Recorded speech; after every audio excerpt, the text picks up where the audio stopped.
അതെ, ഒരു മലയാള സിനിമ ഇറങ്ങിയിട്ടുണ്ട്. ദി റൈഡ് എന്നാണ് അതിൻ്റെ പേര്. ഇന്നാണ് റിലീസ് ചെയ്തിട്ടുള്ളത്. ഒരു ഗംഭീര സിനിമാനുഭവമാണ്. മലയാളത്തിൽ ഇതുവരെ കണ്ടിട്ടില്ലാത്ത പ്രമേയം അവതരണമാണ്. ഹാഫ് മലയാളിയായിട്ടുള്ള റിതേഷ് മേനോനാണ് അതിൻ്റെ സംവിധായകൻ. അതിൽ 4 or 5 പ്രൊഡ്യൂസേഴ്സ് ഉണ്ട്. അവർ കാശ്മീരിൽ നിന്നും പഞ്ചാബിൽ നിന്നും ബാംഗ്ലൂരിൽ നിന്നും ബോംബെയിൽ നിന്നൊക്കെ ആണ് ഇതിൻ്റെ പ്രൊഡ്യൂസേഴ്സ്. അതിൻ്റെ cinematographer, I think cinematographer is coming from Kashmir.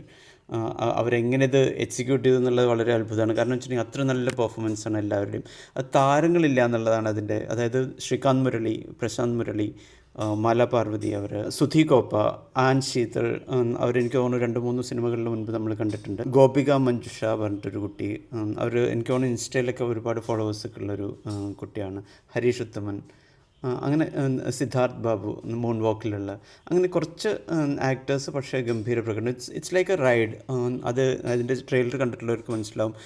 ഒരു പ്രശാന്ത് മുരളി ഡ്രൈവ് ചെയ്യുന്ന ഒരു വെഹിക്കിളിൽ ഒരു റൈഡാണ്. It's actually a ride through everyone's lifes, അങ്ങനെയും പറയാം. അതിൻ്റെ ഫസ്റ്റ് ഹാഫ് പോകുന്നത് വളരെ സ്ലോ പേസിലാണ്. പക്ഷേ സെക്കൻഡ് ഹാഫിലേക്ക് പോകുമ്പോൾ അത് വേറൊരു ഡയമെൻഷനാണ്. വളരെ രസകരമായിട്ടുള്ളൊരു ജേണിയാണ്. ടുവേർഡ്സ് ക്ലൈമാക്സ് ഗംഭീരമാണ്. നമ്മുടെ ദൈനംദിന ജീവിതത്തിൽ പ്രണയം, പരസ്പര സ്നേഹം, ഇങ്ങനെയുള്ള കുറേ കാര്യങ്ങൾ പലതും പ്രകടനങ്ങളാണ്. പക്ഷേ ഇതിൻ്റെ towards climax will come to know like അതിന് ഒരു പ്രണയത്തിന് വേണ്ടി ഒരു സ്വാർത്ഥത എന്നുള്ള രീതിയിലേക്ക് കണക്കാക്കാം. പക്ഷേ ദാറ്റ്സ് ട്രൂ.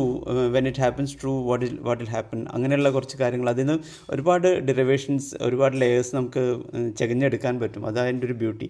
പക്ഷേ ഇതുവരെ നമ്മൾ ഒരു സാമ്യമില്ലാത്ത, ഇതുവരെ ഇങ്ങനൊരു സംഭവം മലയാളത്തിൽ ഇതുവരെ കണ്ടിട്ടില്ല. ഇങ്ങനൊരു എക്സ്പീരിയൻസ് ഉണ്ടായിട്ടില്ല മലയാളത്തിൽ. എനിക്ക് തോന്നുന്നു പുതിയ സംവിധായകർ ഇതൊന്ന് കണ്ട് മനസ്സിലാക്കേണ്ട ഒരു കാര്യമാണെന്ന് തോന്നുന്നത്. അതായത് താരങ്ങൾക്ക് വേണ്ടി മാസങ്ങളും വർഷങ്ങളും വെയിറ്റ് ചെയ്ത് അത് പ്രൊജക്റ്റ് ആവാതെ നടക്കുന്ന ഒരുപാട് പേരെ നമുക്കറിയാം. അവർ ഇതുപോലെയുള്ളൊരു എക്സ്പെരിമെൻറ്റ് ചെയ്യാൻ തയ്യാറാണെന്ന് വെച്ചിട്ടുണ്ടെങ്കിൽ തീർച്ചയായിട്ടും ഇതിന് കാഴ്ചക്കാരുണ്ടാവും. ഓഫ് കോഴ്സ് ഇത് വൺ ഹിറ്റ് എന്നുള്ള രീതിയിൽ ഇപ്പോൾ കളങ്കാവൽ പോലുള്ളൊരു സിനിമ ഇറങ്ങുന്നതിൻ്റെ ഇടയ്ക്കാണ് ഈ ഒരു സിനിമ വരുന്നത്. ഓഫ് കോഴ്സ് അതിന് താരമൂല്യമുണ്ട്. അതിന് വേറൊരു പരസ്യവുമില്ലാതെ തന്നെ ആളുകൾ പോയി.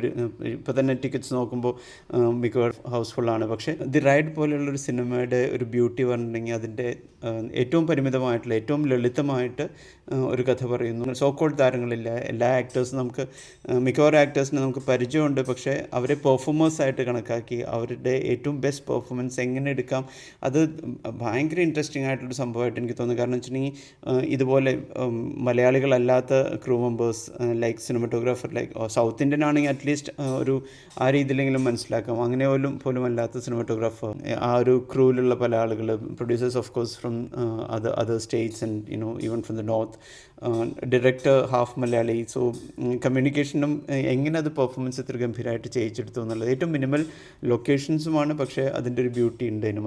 അതിൽ ചെയ്യാവുന്ന പല കാര്യങ്ങളും അവർ ചെയ്തെടുത്തിട്ടുണ്ട്. ഇറ്റ്സ് ലൈക്ക് ഭാഷയ്ക്ക് അതീതമായിട്ടുള്ളൊരു കമ്മ്യൂണിക്കേഷനുള്ളൊരു സിനിമയാണ്. അതിൽ പ്രണയമുണ്ട്, സ്വാർത്ഥതയുണ്ട്, വയലൻസ് ഇല്ല കേട്ടോ. സോ കോൾഡ് വയലൻസ്, മടുപ്പിക്കുന്ന തരത്തിലുള്ള വയലൻസ് ഇല്ല. So I think it's A very good recommendation. Please do watch the ride.